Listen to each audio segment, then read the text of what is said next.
السلام عليكم ورحمة الله تعالى وبركاته. ودسنا ልጆች እንዴት ናችሁ? ደህና ናችሁ? ሳምንቱ እንዴት አለፈ? ወደስና ልጆች ዛሬ በእኛ ጊዜ በተሰኘው ፕሮግራማችን የምንነግራችሁ ራስን መግዛት ወይም ደግሞ ሰልፍ ዲሲፕሊን የሚለው ነው። የትም እንዳትሄዱ እሺ።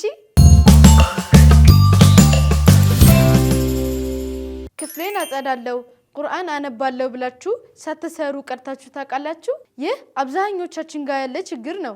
ዛሬ ራስን መግዛት ወይም ደግሞ ሰልፍ ዲሲፕሊን እንዴት መሆን እንደሚቻል እነግራችኋለሁ።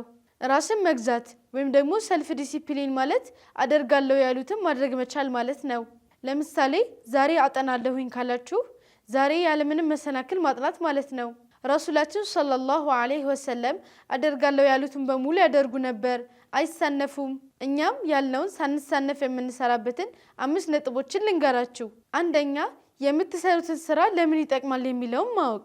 ለምን እሰራለሁ፣ ይሄንን ብሰራ ምን ይጠቅመኛል የሚለውን ነገር ካወቅን ለመስራት ያበረታታናል። ለምሳሌ ቁርአን ከቀራሁኝ አጅር አገኛለሁ የሚለውን ካሰብኩኝ ቁርአን ለመቅራት ሞራል ይኖረኛል። ሁለተኛ ጊዜ መወሰን። በኋላ አጠናለሁኝ ከማለት 10 ሰግጄ ለ30 ደቂቃ አጠናለሁኝ ማለት ይቀላል። እንዲሁም ክፍሌን አጸዳለሁኝ ከማለት 2 ሰዓት ላይ ክፍሌን አጸዳለሁኝ ማለት ይቀላል። ሶስተኛ ራስን ማስገደድ። አንድ ነገር ለማድረግ ብንሰንፍም እንኳን ለ5 ደቂቃ ብቻ ነው የምንሰራው ብሎ ራስን ማሳመን። ከዛም አንድ ጊዜ ከጀመርነው በኋላ መቀጠሉ አይከብድም። አራተኛ ከሚያዘናጉ ነገራቶች መራቅ።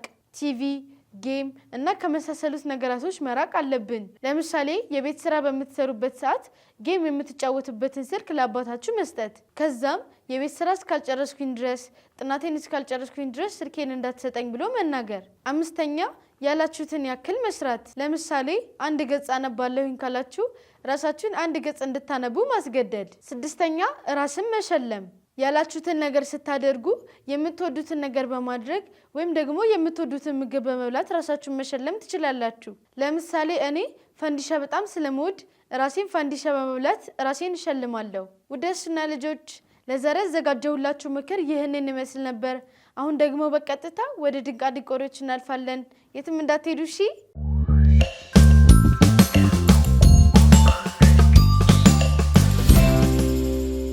ቤት ሲባል 4 ማዕዘንና 3 ማዕዘን ያለውን ጣሪያ ነው የሚመጣላችሁ አይደለ?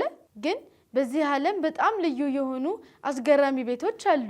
ዛሬ ከነዚህ ቤቶች በጣም አስገራሚ ቤት የሆነውን አንዱን ላስቃኛችሁ።